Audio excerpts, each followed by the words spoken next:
तो आइए शुरू करते हैं। निम्नलिखित में से कौन सी रचना महाकाव्य नहीं है? हमें बताना है। ऑप्शन है कामायनी, साकेत, प्रिय प्रवास या पल्लव। तो इसका सही उत्तर हो जाएगा ऑप्शन नंबर डी। आरपीएससी की चाहे कोई सी भी एग्जाम हो, चाहे कॉलेज लेक्चरर हिंदी हो, स्कूल लेक्चरर हिंदी हो, चाहे सेकंड ग्रेड हिंदी हो, उनके लिए बहुत महत्वपूर्ण वीडियो हो गए। साथ ही कोई हिंदी से नेट दे रहा हो तो उसके लिए भी ये वीडियो रामबाण साबित होगा। साथ में इंडिया लेवल की या स्टेट लेवल की हिंदी सब्जेक्ट की कोई सी भी एग्ज़ाम हो, उन सब के लिए समान रूप से उपयोगी है। तो एक बार आप वीडियो ज़रूर देखें। तो आइए शुरू करते हैं। निम्नलिखित में से कौन सी रचना महाकाव्य नहीं है? यानी यह पूछा है कि महाकाव्य नहीं है, ऐसी कौन सी रचना है चारों में से? तो कामायनी, साकेत, प्रिय प्रवास और पल्लव। इसका सही आंसर हो जाएगा पल्लव। जो पल्लव है वो महाकाव्य नहीं है। पल्लव छायावती कवि सुमित्रानंदन पंत द्वारा लिखी गई प्रारंभिक काव्य करती है, क्योंकि ये 1928 इसका रचना काल माना जाता है। ये महाकाव्य नहीं है। जबकि जयशंकर प्रसाद द्वारा रचित कामायनी छायावती महाकाव्य है और अपने समय की श्रेष्ठतम काव्य कृति है, और ये 15 सर्गों में है। इसके अलावा राष्ट्रकवि मैथिली शरण गुप्त द्वारा रचित साकेत महाकाव्य है और अयोध्या सिंह उपाध्याय हरिओद द्वारा रचित ये प्रिय प्रवास महाकाव्य है। प्रिय प्रवास महाकाव्य खड़ी बोली का प्रथम महाकाव्य भी है। अगला प्रश्न देखते हैं। निम्नलिखित में से कौन सा कथन असत्य है? असत्य कथन छांटना है। ऑप्शन है पंत को प्रकृति का सुकुमार कवि कहा जाता है, पल्लव पंत की रचना है, लोकायतन महाकाव्य की श्रेणी में आता है, पंत भारतेंदु युग के कवि हैं। तो यहाँ सही उत्तर हो जाएगा ऑप्शन नंबर डी, क्योंकि पंत जो है सुमित्रानंदन पंत जो है वो छायावादी युग के कवि हैं, भारतेंदु युग के नहीं है। व्याख्या देखते हैं। सुमित्रानंदन पंत भारतेंदु युग के नहीं अपितु उत्तरवर्ती छायावादी युग के कवि हैं। यानी भारतेंदु युग के बाद में द्विवेदी युग, द्विवेदी युग के बाद में छायावादी युग। तो ये छायावादी युग के कवि हैं, प्रमुख कवि हैं 4 स्तंभों में से। प्राकृतिक सुषमा का आलम्बन रूप में चित्रण करने तथा प्रकृति का मानवीकरण करने के कारण सुमित्रानंदन पंत को प्रकृति का सुकुमार कवि कहा जाता है। पल्लव पंत की रचना है जो 1928 ईस्वी में प्रकाशित हुई थी और लोकायतन पंत का महाकाव्यात्मक काव्य ग्रंथ है, महाकाव्य है ये। आगे देखते हैं। निराला की अंतिम कविता है, निराला जी की अंतिम कविता है, पूछा गया है। ऑप्शन राम की शक्ति पूजा, तुलसीदास, सरोज स्मृति या पत्रोत्कंठित जीवन का विष बुझा नहीं। तो इसका सही उत्तर हो जाएगा ऑप्शन नंबर डी, पत्रोत्कंठित जीवन का विष बुझा नहीं है, बुझा हुआ है। महाकवि सूर्यकांत त्रिपाठी निराला की अंतिम काव्य रचना है। निराला की यह कविता सांध्य कांकली में संकलित है। निराला ने 1936 ईस्वी में महाकाव्यात्मक कविता राम की शक्ति पूजा 1936 में, तो और 1938 में तुलसीदास की रचना की है। ये जो है निराला जी की अंतिम काव्य रचना है, जबकि प्रथम है जूही की कली।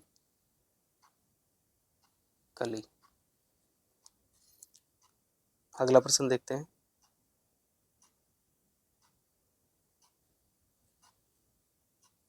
महादेवी वर्मा का प्रथम काव्य संकलन है दीपशिखा, यामा, निहार, रश्मि। तो इसमें बताना है। उत्तर देखते हैं। रश्मि। उत्तर देखते हैं। आधुनिक मीरा के रूप में प्रसिद्ध महादेवी वर्मा ने अपना प्रथम काव्य संग्रह निहार नाम से 1930 ईस्वी में लिखा था। निहार, उसके बाद में रश्मि, नीरजा, सांदेगी तथा यामा महादेवी द्वारा रचित अन्य काव्य कृतियां हैं। निहार की भूमिका हरिओज जी ने लिखी थी। अयोध्या सिंह उपाध्याय हरिओज जी ने लिखी थी। तो यहाँ निहार जो है पहला इनका काव्य संग्रह है। निहार, नीरजा, निहार, रश्मि, नीरजा, सांदेगी और यामा। अगला प्रश्न है, कला और बूढ़ा चांद के लेखक, कला और बूढ़ा चांद के लेखक हैं रामधारी सिंह दिनकर, सुमित्रा नंदन पंत, सूर्यकांत त्रिपाठी निराला, नंद दुलारे वाजपेयी। सही उत्तर हो जाएगा ऑप्शन नंबर बी, सुमित्रा नंदन पंत। व्याख्या देखते हैं। कला और बूढ़ा चांद, स्वर्ण किरण, स्वर्ण धुली, वीणा, उत्तरा, छायावादी कवि सुमित्रा नंदन पंत के अरविंद दर्शन से प्रभावित रचनाएं हैं। इनको स्वर्ण काव्य भी कहा जाता है। स्वर्ण काव्य ये अरविंद दर्शन से प्रभावित है। इस जिनमें कला और बूढ़ा चांद, स्वर्ण किरण, स्वर्ण धुली, वीणा और उत्तरा। अगला प्रश्न है, राम की शक्ति पूजा कविता की अंतिम पंक्ति कौन सी है? ए है, क्रम क्रम से हुए पार राघव, पूरा करता हूँ देकर मात एक नयन, कहे महाशक्ति राम के वदन में हुई लीन, सब चले समय सदैव राम की सोचते हुए विजय। तो इसका सही उत्तर हो जाएगा ऑप्शन नंबर सी, कहे महाशक्ति राम के वदन में हुई लीन। इसकी व्याख्या है, निरालाकृत राम की शक्ति पूजा कविता की अंतिम पंक्ति है, कहे महाशक्ति राम के वदन में हुई लीन, जबकि अन्य दी गई पंक्तियों का संबंध इस कविता से नहीं है। राम की शक्ति पूजा कविता की प्रथम पंक्तियां है, रवि हुआ अस्त, ज्योति के पत्र पर लिखा अमर। अगला प्रश्न है,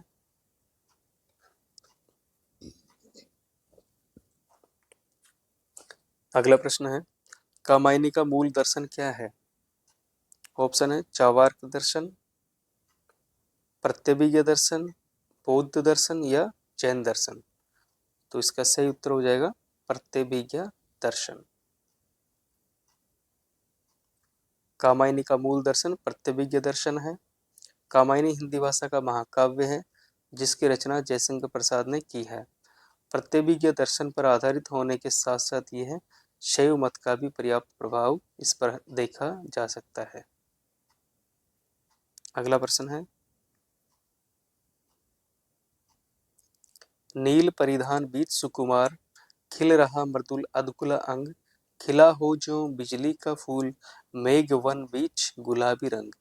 इन पंक्तियों में जयशंकर प्रसाद ने किसके सौंदर्य का वर्णन किया है? ऑप्शन है ईडा, मनु, श्रद्धा या लज्जा। तो इसका सही उत्तर हो जाएगा श्रद्धा। नील परिधान गुलाबी रंग, इस पंक्तियों में जयशंकर प्रसाद ने श्रद्धा के सौंदर्य का वर्णन किया है। प्रस्तुत पंक्तियां कामायनी की महाकाव्य के श्रद्धा सर्ग से ली गई है और इस कामायनी महाकाव्य में 15 सर्ग हैं। अगला प्रश्न है, किसकी कृतियों में भारतीय इतिहास राष्ट्रीय गौरव का पर्याय बनकर आता है? ऑप्शन है प्रेमचंद, भीष्म साहनी, जयशंकर प्रसाद या कृष्णा सोबती। सही उत्तर हो जाएगा जयशंकर प्रसाद। जयशंकर प्रसाद की कृतियों में भारतीय इतिहास राष्ट्रीय गौरव का पर्याय बनकर आता है। प्रसाद की ऐतिहासिक कृतियां हैं महाराणा का महत्व, चंद्रगुप्त, स्कंदगुप्त, ध्रुव स्वामिनी आदि। अगला प्रश्न है, राम की शक्ति पूजा किस श्रेणी की कविता है? ऑप्शन है मुक्तक काव्य है या लंबी कविता है या एक कविता है या हाइकू है। सही उत्तर हो जाएगा ऑप्शन नंबर बी, लंबी कविता। राम की शक्ति पूजा एक लंबी कविता है। निरालाकृत राम की शक्ति पूजा कविता की श्रेणी लंबी कविता है जो अनामिका नामक काव्य संग्रह में संकलित है। इस संकलन की अन्य प्रसिद्ध कविता हैं सरोज स्मृति, तोड़ती पत्थर, प्रेयसी, सच है, रेखा आदि। यानी किस प्रगतिवादी कवि ने सीता पर खंडकाव्य रचना की?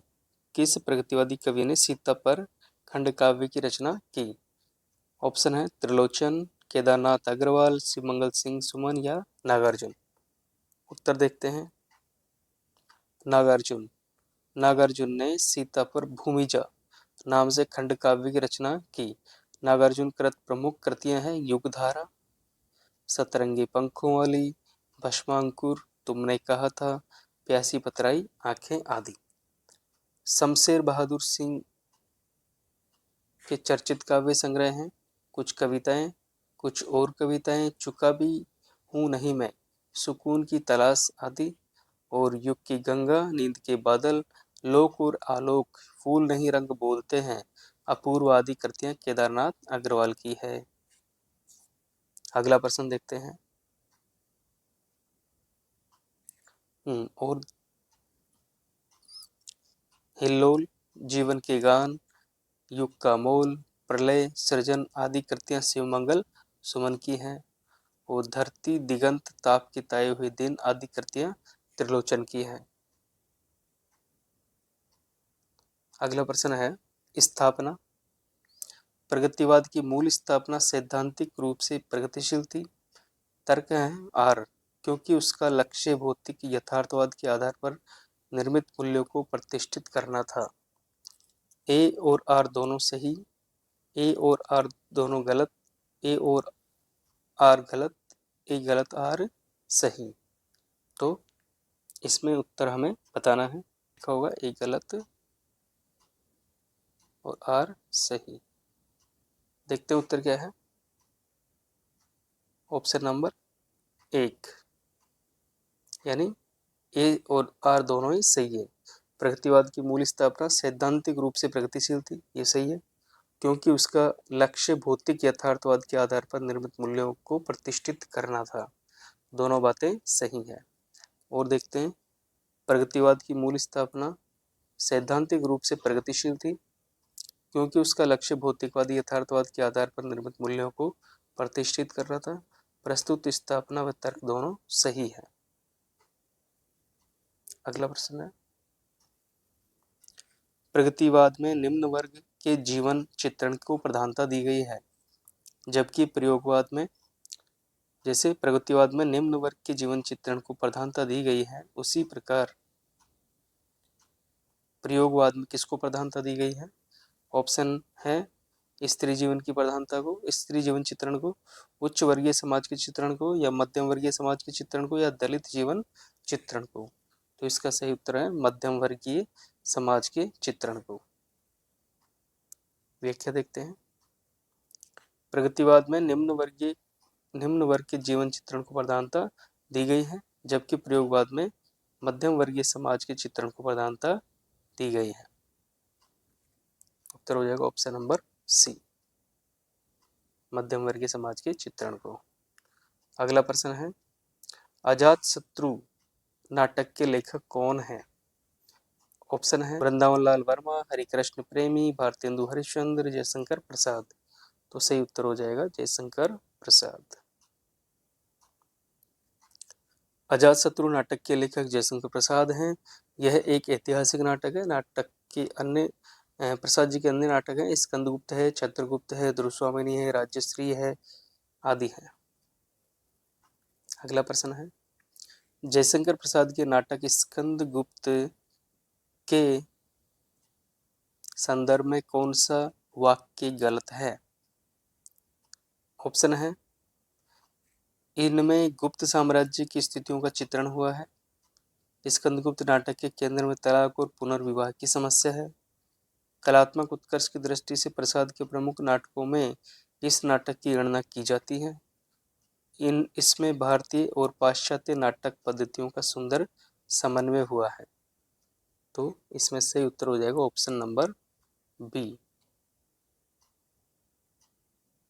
व्याख्या है जयशंकर प्रसाद के नाटक स्कंदगुप्त के संदर्भ में गलत कथन है। स्कंदगुप्त नाटक के केंद्र में तलाक और पुनर्विवाह की समस्या, जबकि अन्य तीनों वाक्य सही है।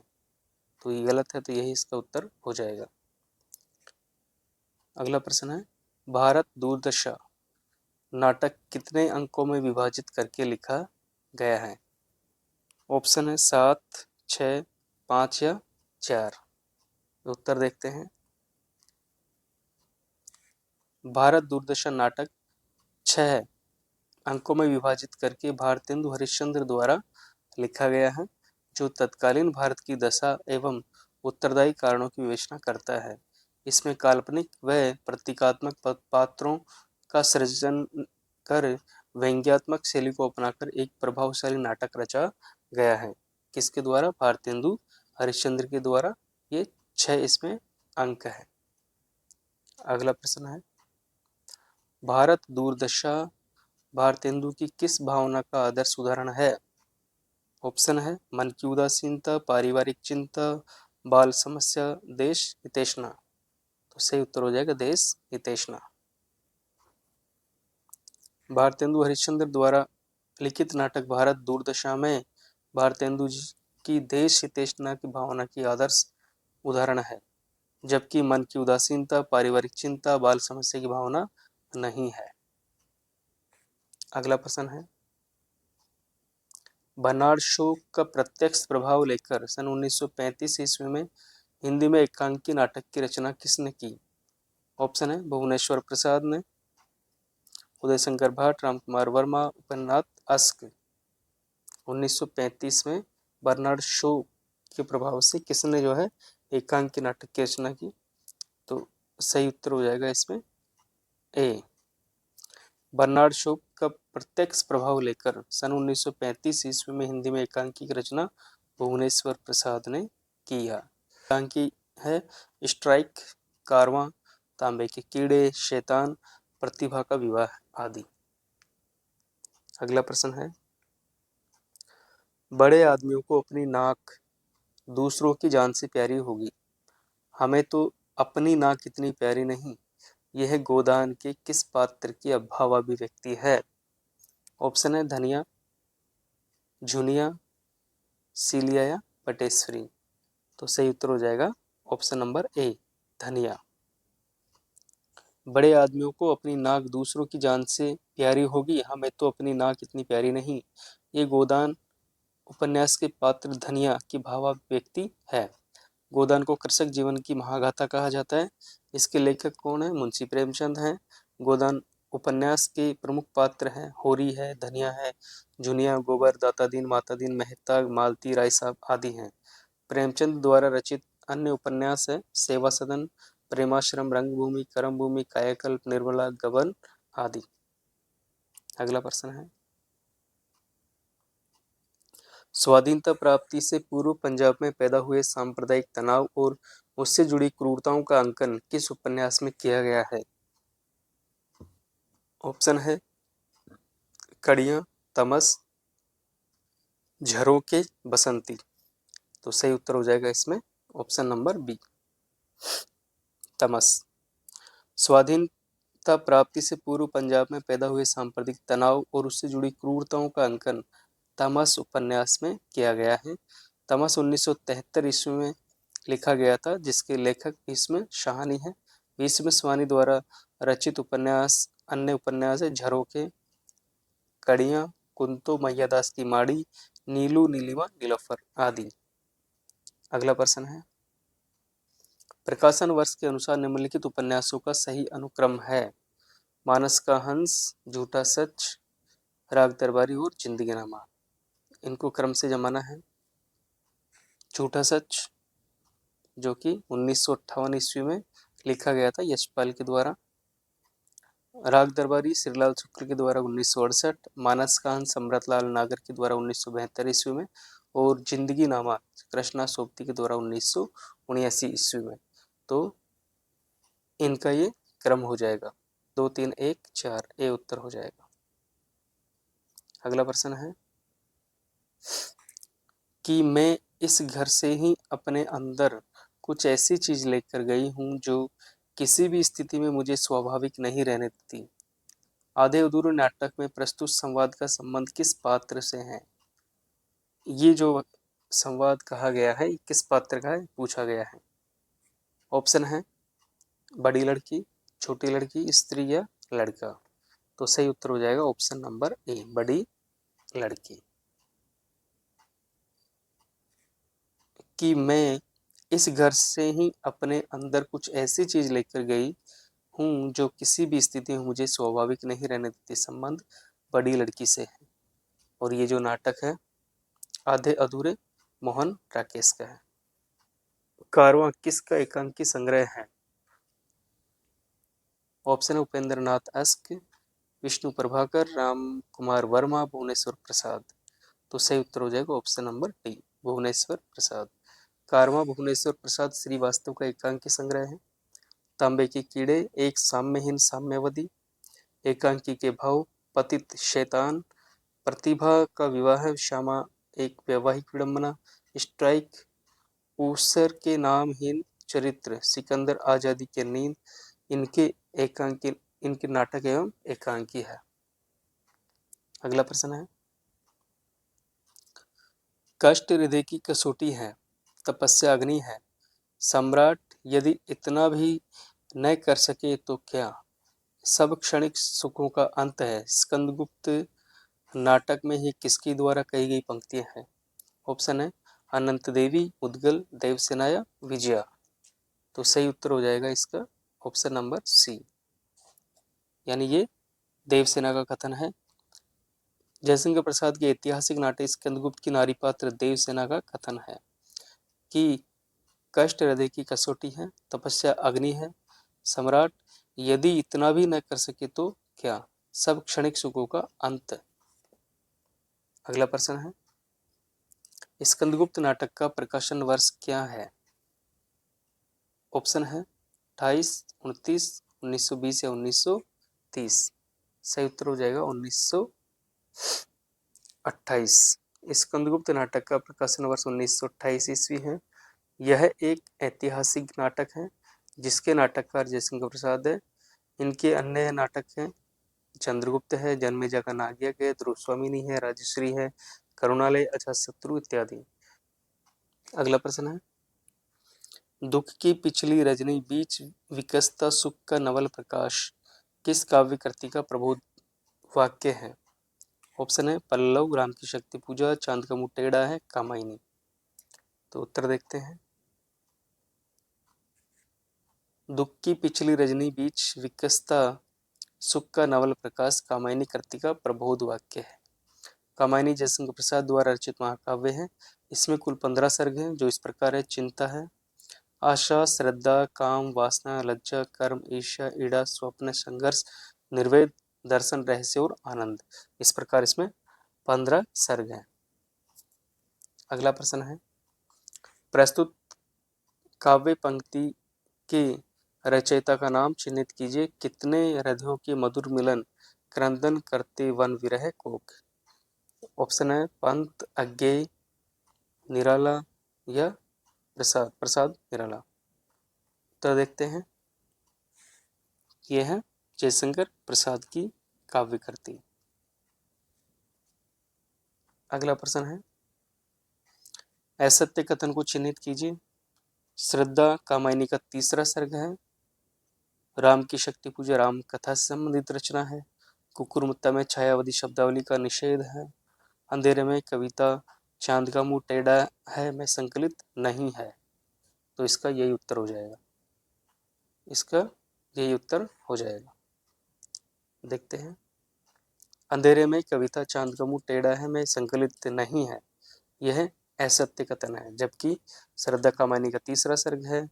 राम की शक्ति पूजा राम कथा संबंधित रचना है। कुकुरमुत्ता में छायावती शब्दावली का निषेध है। सभी कथन सत्य हैं, सिर्फ वो गलत है। यहाँ दिया गया अंधेरे में मुक्तिबोध की लंबी कविता है जो चांद का मुंह टेढ़ा है में काव्य संग्रह में संकलित है, जिसमें भूल गलती, ब्रह्म राक्षस, लकड़ी का रावण, डूबता चांद, मुझे पुकारती हुई पुकार, मुझे याद आते हैं, मुझे मालूम नहीं आदि कविताएं संग्रहित है। अगला प्रश्न है, किस छायावादी कवि की कविता में माधुर्य गुण की अधिकता को रेखांकित करते हुए आचार्य रामचंद्र शुक्ल ने मधुचर्या की कविता कहा है? ऑप्शन है जयशंकर प्रसाद, सूर्यकांत त्रिपाठी निराला, सुमित्रानंदन पंत या महादेवी वर्मा। तो सही उत्तर हो जाएगा जयशंकर प्रसाद। छायावादी कवि जयशंकर प्रसाद की कविताओं में माधुर्य गुण की अधिकता को रेखांकित करते हुए आचार्य रामचंद्र शुक्ल ने उसे मधुचर्या का कवि कहा है। अगला प्रश्न है, प्रकाशन वर्ष के अनुसार निम्नलिखित कविताओं का सही अनुक्रम है। मधुबाला, प्रलय की छाया, पटकथा, असाध्य वीणा। प्रकाशन वर्ष के अनुसार दी गई कविताओं का सही अनुक्रम है। प्रलय की छाया 1925 ईस्वी में प्रसाद की, मधुबाला 1936 ईस्वी में हरिवंश राय बच्चन, असाध्य वीणा 1961 में अज्ञेय और पटकथा 1972 ईस्वी में सुदामा पांडे धूमिल। इन प्रश्नों में से एग्जाम में जरूर प्रश्न पूछे जाएंगे, रिपीट होंगे। वीडियो आपने अंत तक देखा इसके लिए बहुत बहुत धन्यवाद। चैनल को सब्सक्राइब करें।